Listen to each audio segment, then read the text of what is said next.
Hello and welcome to Look North. Our top story tonight. The mother of a teenage boy who took his own life speaks out after an inquest finds he was failed by the system. Horrendous impact. None of us will ever be the same again. So, is enough being done for children with mental health issues?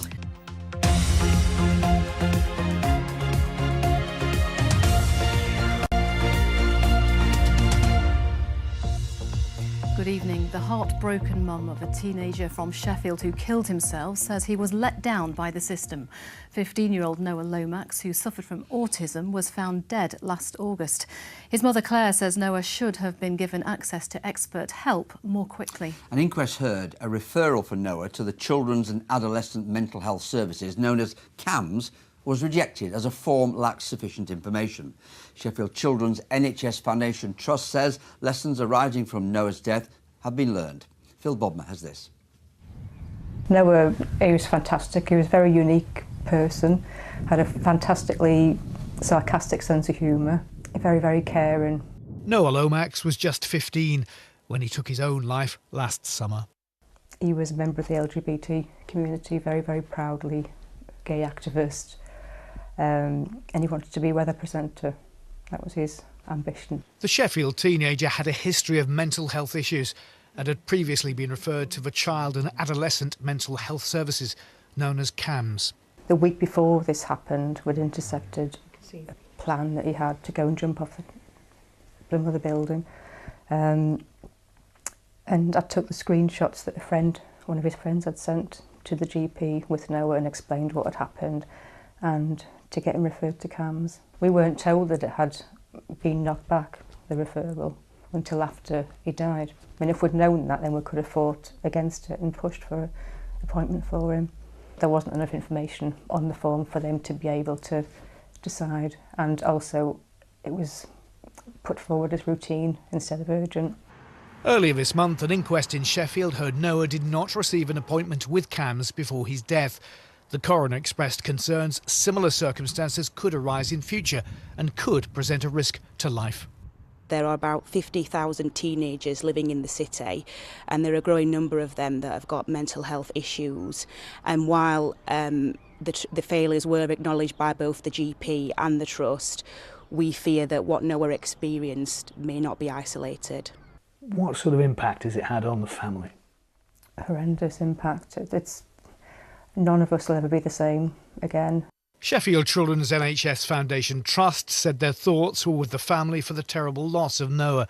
We have taken on board the coroner's view that the referral form itself should be reviewed. This work is already underway. Changes to procedures have also been introduced, including access to computerised GP records about patients' past history. Duty team launched to gather immediate information to assess risk, and GPs can speak to duty team members if they have an urgent referral.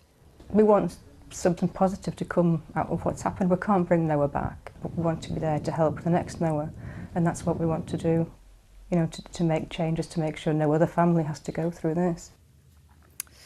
Well, we're joined now by Steve Slack. He's from the Sheffield charity Say It. Steve, just let us know, first of all, what does the charity do? Say It's 20th anniversary is this year, and we've been working with LGBT plus young people for many years. And I just want to pay tribute, really, to the family and what they've gone through, and they've been supporting the charity for the last few months in terms of setting up a fund for Noah. I'm going to say already they've raised £12,000 to help others, haven't they? I think what's quite incredible is that they've gone through so much and they've been determined to change the mental health services to make sure that other young people don't go through what Noah went through. But aside from that, they've worked very closely with us in terms of raising funds so that we can provide services for young LGBT plus people who have mental health problems. So we have a counselling scheme now with LGBT plus experts, LGBT affirmative counsellors who are offering support for young people. Are the changes introduced by the Health Trust to improve the referral system good enough, in your opinion? I think they are, Harry, but I think that whilst there's a systems issue here, I think there's also a funding issue, and I think as a charitable organisation, we're seeing many more young people with mental health problems who should be offered services.